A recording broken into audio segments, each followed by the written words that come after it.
Hello, it's Michael here at the Village Optician, and today I had to show you my frame of the week. Okay, so the frame of the week I've chosen this week is from Morel, which is a French eyewear company. Now, it's not just any French eyewear company. Morel have been making eyewear since 1880.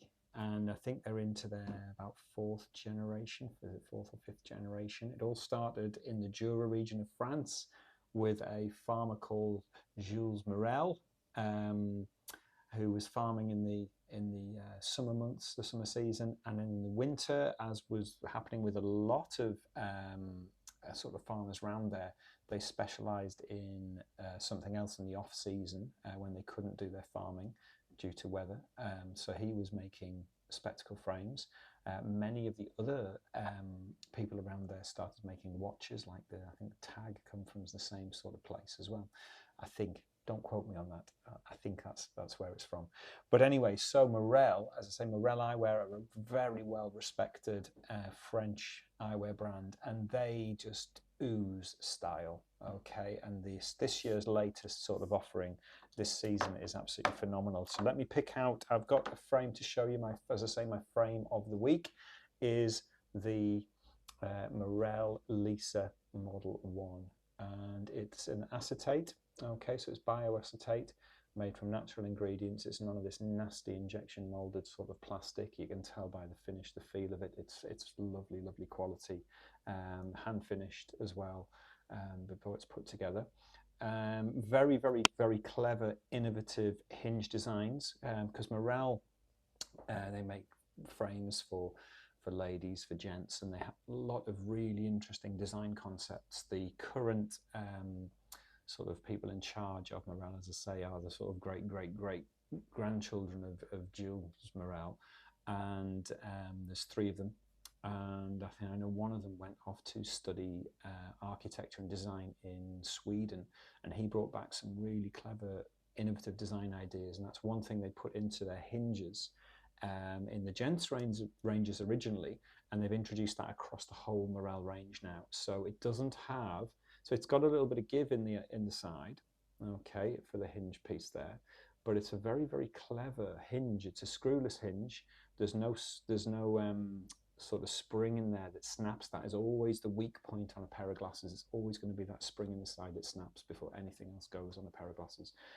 So it's very, very clever. It's screwless. It's springless, but it still has that little bit of give. So let's think about the models. So it comes in a few different colorways. As I say, this is the Lisa 1, and as you can see, the way the acetate has been layered to give these beautiful different colors. I'm going to hold it as close as I can to sort of let you have a good look at this colorway. So that's like a nice sort of crystal with a very slight sort of pink touch to it. This doesn't work well on people with very, very pale complexions. It can wash you out a bit, but works really well with certain sort of deeper tones of colouring and things like that. So if I sort of put my hand behind it, you can get a better idea. Rather than seeing it against my jumper, you can see against a sort of a flesh tone there. You know, even in the sides, it's a beautiful sort of green. Now the emerald and the greens at the moment are very, very big in eyewear. Some beautiful, beautiful greens, and not many people think they can wear a green, but believe me, you can. It's amazing. Now then, this is exactly the same frame, but look how different it looks. When we take away the crystal bottom, we add a little bit more sort of a little bit more red and browns into this one, and that looks absolutely beautiful as well. So that's the second colorway that's there.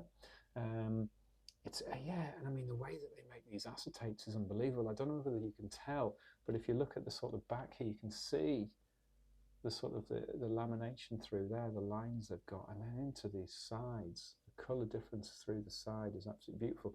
You can see that little red metal part there. That is part of the screwless hinge joint as well.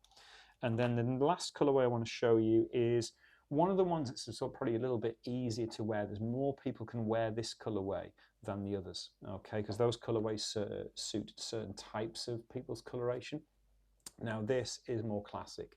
We're looking at a sort of classic sort of brown, light brown, lifted it at the temple with the flash of the sort of the nice white basically through there, and then giving it another colour at the top just to sort of finish it off. And as I say, the colourway on that is absolutely fantastic. Again, I'll put my hand behind so you can see the difference in the colours. But that's the easiest colour for most people to wear. That's going to suit more people than the other colours. I mean, as I say, but then, so for this one with the crystal, that on the right person looks absolutely amazing and looks better than that. But that is going to be the one that most people's colouring can pull off. You know, that's going to be the one that suits more colour tones. I mean, in terms of the frame itself, as you can see, it's a nice rounded shape. And again, I've said this before and I'll say it again, and it's not the last time I'm going to say it, but round glasses, like perfectly circular glasses, really don't suit many people at all. So you'll find that clever design with a nice rounded shape works from far more people. So again, this looks round. If you look at the actual shape of the eye itself, it's pretty round. It's not perfectly circular, but it's pretty round. But again, so you've got this lovely curve on the bottom, but again, they've finished it off with the angles along the top, and you'd be amazed that that suits so well, because it'll sit. I know I'm not a lady, so this might not look great with with me with my sort of silvery beard, of course. But look at the way it follows a brow line along the top. It just looks so well, and the colouring. I'll put the other one on as well. I'll show you, because I don't think this colouring will work very well on me. It's sort of, you see, that looks like I'm washed out now. That's not for me, that colouring. But look how different it looks. The same frame, different colour. So the shape, I think, is brilliant. I love the sort of the angles at the top, because that's going to suit so many people's brow line. And anything. And again, this is one of the tips I can give you for eyewear. If something works with your brow line, as long as the scale is right of that frame, then you can get away with any sorts of shapes, because the old-fashioned view was, if you've got a rounded face, rounded features, you're going to need a squared frame or angles. Or if you've got a sort of angular square or rectangular face, you're going to need these curves to soften that. Now, yes, those things still apply, but like you say, you get a frame like this where you get the angles and you get the softer curves. And it works on so many people. It's very clever design, and it's a good sort of size, this one, so yeah, so that is my favourite frame this week. It's the Lisa one. It's an absolutely wonderful frame from France, made in France, finished by hand, high quality materials, and a heritage of making really top-end glasses. So there we go. So that's my frame of the week, and I'll be back with another one very soon. Bye.